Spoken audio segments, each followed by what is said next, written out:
UP चुनाव पास आते ही सभी राजनीतिक दलों की रैलियों का दौर जारी है, लेकिन इस बार बाकी दलों से अलग अखिलेश यादव को बड़ा दावेदार माना जा रहा है, क्योंकि अखिलेश यादव बुंदेलखंड से लेकर पूर्वांचल तक रैलियां कर रहे हैं।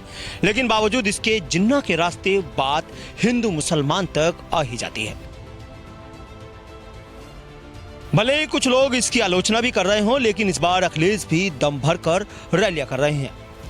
दरअसल साल 2017 के चुनाव में समाजवादी पार्टी ने कांग्रेस के साथ हाथ मिलाकर चुनाव लड़ा था और इस साझेदारी में दोनों दलों को मुसलमानों का 70%, यादवों का 80% और अगड़ी जातियों का 16% वोट मिला था।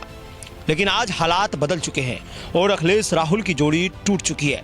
उधर कांग्रेस के लिए प्रियंका पूरे जोरों से कोशिश में जुटी है, तो वहीं ओवैसी भी तंबू गाड़ बैठे हैं। गठबंधन लगातार हो रहा है और सब रंगों को साथ ले लिया है, एक अच्छा गुलदस्ता बन गया है। यही हमारे देश और समाज की पहचान है, जहां सब जाति धर्म के एक साथ लोग हैं। अभी हाल ही में आपने सुना होगा आरएलडी को साथ लिया है, हमारे जो दूसरा अपना दल है उनको साथ लिया है और इस तरह दूसरी और भी जो छोटे दल हैं उनको साथ लाने का काम समाजवादी ने किया है। यूपी में तकरीबन 19% मुसलमानों की आबादी है, जो करीब 143 सीटों पर अपना असर रखते हैं। करीब 36 विधानसभा सीटें ऐसी हैं जहां मुसलमान मतदाता अपने दम पर जीत सकते हैं, जबकि 107 सीटें ऐसी हैं जिन पर अल्पसंख्यक मतदाता नतीजों को प्रभावित कर सकते हैं। तो ओवैसी भी इन्हीं मुसलमानों को साधने में जुटे हैं। कल तक आपके पास कोई मुतबादिल नहीं था, आज मजलिस आपके दरमियान में है। मैं आपसे गुजारिश करने आया हूं कि आप अपनी पार्टी के उम्मीदवारों को आने वाले विधानसभा के इलेक्शन में वोट देकर कामयाब करिए।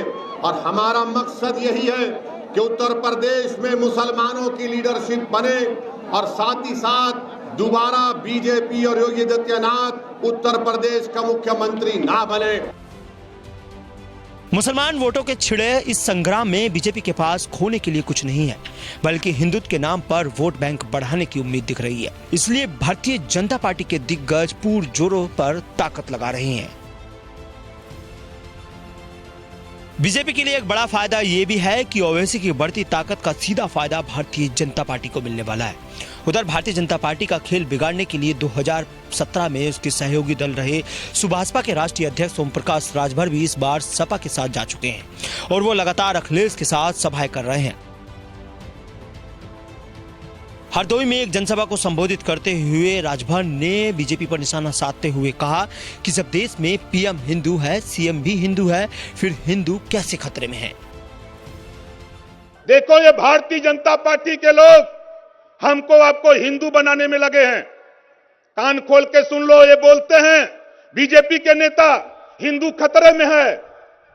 प्रधानमंत्री हिंदू, गृह मंत्री हिंदू, रक्षा मंत्री हिंदू और मुख्यमंत्री हिंदू, तो कैसे खतरा बा भैया? बोला कैसे खतरा बा? खतरा हिंदू खतरे में ना बा, योगी मोदी का कुर्सी खतरे में बा।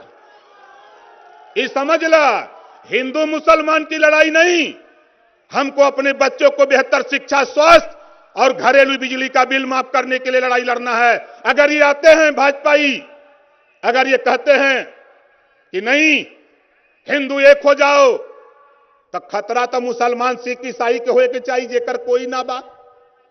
लेकिन खतरा दिखाओ तुमन, घबरा मत। ये ओम प्रकाश राजभर कहा हूं 22 में योगी जी गोरखपुर, जहां भीख मांगने की ट्रेनिंग दिलाते हो, वहां पहुंचाऊंगा भैया। और क्या करूंगा, घबराओ नहीं। एक थे बेचारा मोदी जी, ये कहना पिछड़ी जाति कही, कैसे हुआ तू? 72 घंटे में गरीब सामन को आप 10% आरक्षण दे दिया, हम उसका स्वागत करते हैं, आप दे दिए। लेकिन 62% पिछड़ों की आबादी है, इनको भी अगर पिछड़ों के नेता बनते हो तो 52% रिजर्वेशन पिछड़ों को भी देने का काम करो, तब मैं मानूंगा कि पिछड़ों के नेता हो। उधर इस बार समाजवादी पार्टी और रालोद का गठबंधन भी लगभग तय हो चुका है। और 36 सीटों पर इस बार पश्चिमी यूपी में रालोद दम भरने वाली है। अब ऐसे में देखने वाली बात होगी कि 2022 के चुनाव में बीजेपी को सत्ता से बाहर करने के लिए अखिलेश यादव बंगाल के मुख्यमंत्री ममता बनर्जी के नक्शे कदम पर चलकर क्या कुछ कमाल कर पाएंगे, क्योंकि पिछले महीने हुए बंगाल चुनाव में बीजेपी ने प्रचार के लिए अपने सभी दिग्गजों को उतार दिया था, लेकिन इसके बाद भी बीजेपी वहां कुछ खास असर नहीं कर पाई थी। अब ये तो 2022 में ही साफ हो पाएगा कि बीजेपी सत्ता से बाहर होगी या फिर 2022 में सत्ता में काबिज हो पाएगी। Bureau report, news 18।